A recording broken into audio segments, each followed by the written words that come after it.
నమస్తే, నా పేరు Shivaji. Welcome to our channel. ఈ కాలంలో ఒకరు ఒక ఎమ్మెల్యే టికెట్ తీసుకొని పోటీ చేయడమే పెద్ద గొప్ప. ఎందుకంటే ఈ రాజకీయాలు చాలా కాస్ట్లీ అయిపోయాయి. అంటే ఒక్కొక్క నియోజకవర్గానికి దాదాపు 100 కోట్ల రూపాయల వరకు ఖర్చు పెట్టాల్సి వస్తుంది, ఎస్పెషల్లీ వైఎస్ఆర్సీపీ పార్టీలో.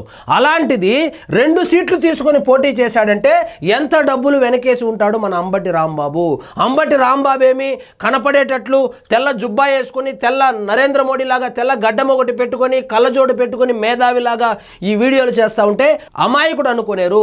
వైఎస్ఆర్సీపీ అధికారంలో ఉన్నప్పుడు ఎవరికి తెలియకుండా సీక్రెట్గా బాగా వెనకేసిన వాళ్ళలో అంబటి రాంబాబు ఒకడు. ఈ అంబటి రాంబాబు దందా ఎలా మొదలు పెట్టాడంటే, అధికారంలోకి రాగానే మొదట్లో ఈయనకి మంత్రి పదవి రానప్పుడు, కొంచెం అసహనంగా ఉన్నప్పుడు డబ్బు సంపాదన మీద దృష్టి పెట్టాడు. సో జగనన్న కాలనీలు అని చెప్పి ప్రతి నియోజకవర్గంలో 1 సెంటు భూమి పేదలకు ఇల్లు కట్టుకోవడానికి ఇవ్వడము, పేదలకు ఇల్లు కట్టుకునే దానికి ప్రభుత్వం సహాయం చేస్తుందనేటువంటి ఒక స్కీమ్ ఏదైతే ఉందో జగనన్న కాలనీలకు సంబంధించి, ఆ కాలనీలకు సంబంధించి మన అంబటి రాంబాబు ప్రాతినిధ్యం వహించినటువంటి సత్తెనపల్లి నియోజకవర్గానికి సంబంధించి పనికి రాని పాడుబడిపోయినటువంటి భూములు ఏవైతే ఉన్నాయో అవి ఈయన ఎంచుకొని 10 లక్షల రూపాయలు పెట్టి ఎకరా కొనుక్కొని అదే భూమిని ప్రభుత్వానికి 30 లక్షల రూపాయలకు అమ్మడం జరిగింది. ఆ 30 లక్షల రూపాయలకు ప్రభుత్వం కొనుక్కొని ఆ పాడుబడిపోయినటువంటి భూములను అది డెవలప్మెంట్ కోసమని ఎకరాకి ఇంత అని చెప్పి అదొక స్కామ్. సో మళ్ళా పట్టాలు ఇచ్చేటప్పుడు అదొక స్కాము. ఎవరైతే లబ్ధిదారులు ఉన్నారో వాళ్ళ దగ్గర నుంచి 20,000 30,000 అని చెప్పి అంబటి రాంబాబు అనుచరులు ఎవరైతే ఉన్నారో సత్తెనపల్లి నియోజకవర్గానికి సంబంధించి వాళ్ళైతే వసూళ్లకు కూడా పాల్పడినట్లు తెలుస్తోంది. ఇక్కడ చూడండి, లిస్టు చూడండి. మీరు అనుకున్నట్లు అంబటి రాంబాబు ఏమి అమాయకుడు కాదు. వైసీపీ హయాంలో భారీ కరప్షన్, రియల్ వెంచర్లలో కమిషన్లు. సో రియల్ వెంచర్లు అంటే ఎవరైనా రియల్ ఎస్టేట్ కు సంబంధించి డెవలప్మెంట్ కు సంబంధించి పర్మిషన్లు కావాలంటే ఒక్కొక్క ఫ్లాట్ కి ఇంత అని చెప్పి తీసుకున్నాడు. అదేవిధంగా ఎకరాకు conversion, agriculture land non agriculture land గా మార్చడానికి, కమర్షియల్ పర్పస్ గా మార్చడానికి ఎకరాకు ఇంత అని చెప్పి కమిషన్లు తీసుకున్నాడు మన అంబటి రాంబాబు. రియల్ వెంచర్లో కమిషన్, ఉద్యోగుల బదిలీల్లో చేతివాటం, ముఖ్యంగా విద్యుత్ శాఖకు సంబంధించినటువంటి ఉద్యోగులు ఎవరైతే ఉన్నారో వాళ్ళకు కావలసినటువంటి చోట పోస్టింగ్లు ఇప్పిస్తానని చెప్పి ఒక్కొక్క ఉద్యోగి దగ్గర 5 నుంచి 10 లక్షల రూపాయలు వసూలు చేశారు. ఇవంతా ఒక ఎత్తు అయితే, ఎంత దరిద్రానికి దిగజారాడు ఈ అంబటి రాంబాబు అంటే, పారిశుద్ధ్య కార్మికుడు ఒక ఆయన చనిపోతే వాళ్లకు వచ్చేటువంటి ఆ గవర్నమెంట్ నుంచి సపోర్ట్ 5 లక్షలు 6 లక్షల రూపాయలు వస్తే అందులో 3 లక్షల రూపాయలు కమిషన్ అడిగినటువంటి దుర్మార్గుడు ఈ అంబటి రాంబాబు. పారిశుద్ధ్య కార్మికుడు చనిపోయి వాళ్ళ కుటుంబము గడవడమే కష్టంగా ఉంటే, వాళ్ళ పిల్లల భవిష్యత్తు కోసము కుటుంబ పోషణకు అని చెప్పి గవర్నమెంట్ డబ్బులు ఇస్తే సీఎం రిలీఫ్ ఫండ్ నుంచి దాంట్లో కూడా నాకు సగం కావాలని అడిగినటువంటి దుర్మార్గుడు. అయినా కూడా ఈయనకు టికెట్ ఇచ్చాడంటే తప్పు ఈయనది కాదు, జగన్మోహన్ రెడ్డి గారిది. అంటే ఇలాంటి క్వాలిటీస్ ఉంటేనే వైఎస్ఆర్సీపీలో టికెట్లు వస్తాయి, పదవులు వస్తాయని అంబటి రాంబాబును చూస్తేనే అర్థమవుతుంది. మాజీ మంత్రిపై అనేక ఫిర్యాదులు పెండింగ్, వీటినన్నిటిపై విజిలెన్స్ ఎంక్వైరీ ఆదేశాలు, త్వరలో ప్రభుత్వానికి నివేదిక ఇచ్చేటువంటి ఛాన్స్. సో మొత్తం ఆయన మీద వచ్చినటువంటి ఆ ఫిర్యాదులు ఏవైతే ఉన్నాయో వాటి అన్నిటి మీద విచారణ మొదలైంది. కొన్నిట్లో అయితే విచారణ పూర్తయింది. విచారణ పూర్తి చేసినటువంటి ఆ రిపోర్ట్ ఏదైతే ఉందో ప్రభుత్వానికి అందజేశారు. సో ఏ క్షణానైనా అంబటి రాంబాబు మీద కేసులు పెట్టి ఈసారి ఖచ్చితంగా అంబటి రాంబాబుని శ్రీకృష్ణ జన్మస్థలానికి పంపించడానికి సిద్ధమైనట్లు తెలుస్తోంది. వైసీపీ నేత మాజీ మంత్రి అంబటి రాంబాబుకు ఉచ్చు బిగుస్తోంది.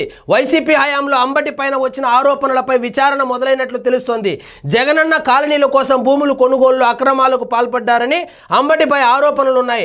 ఆరోపణలు కాదు, ఒక్క అంబటి రాంబాబే కాదు, 175 నియోజకవర్గాలకు సంబంధించి 2019లో ఎన్నికల్లో పెట్టినటువంటి ఖర్చు డబ్బులు ఏవైతే ఉన్నాయో దాన్ని మొత్తాన్ని ఎన్నికకి తెప్పించుకోవడానికి వాళ్ళు ప్రవేశపెట్టినటువంటి పథకం పేరే జగనన్న కాలనీలు, పేదవాడికి సెంటు భూమి.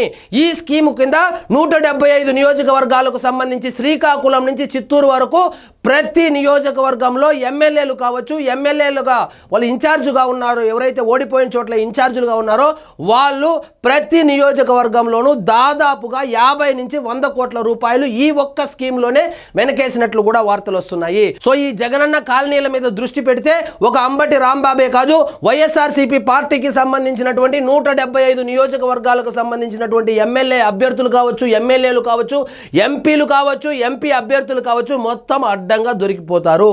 ఎందుకంటే ఆ పథకం ప్రవేశపెట్టిందే ఆర్థికంగా అభ్యర్థులు ఎవరైతే ఉన్నారో వాళ్ళు 4 రాళ్ళు సంపాదించుకుంటే నెక్స్ట్ ఎలక్షన్లకు ఖర్చు పెట్టేటువంటి అవకాశం ఉంటుందనేటువంటి ఉద్దేశంతోనే వైఎస్ఆర్సీపీ పెద్దలు ఎవరైతే ఉన్నారో వాళ్ళు ఈ నాయకులకు వెసులుబాటు కల్పించారు.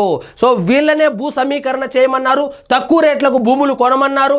తక్కువ రేట్లకు కొన్నటువంటి భూములు ఏవైతే ఉన్నాయో దాన్ని గవర్నమెంట్ ఎక్కువ రేట్లు ఇచ్చి కొని వాళ్లకు లబ్ధి చేకూర్చేలాగా చేసి వాళ్ళను ఆర్థికంగా బలోపేతం చేయడానికి ప్రవేశపెట్టినటువంటి స్కీమ్ పేరే జగనన్న కాలనీలు.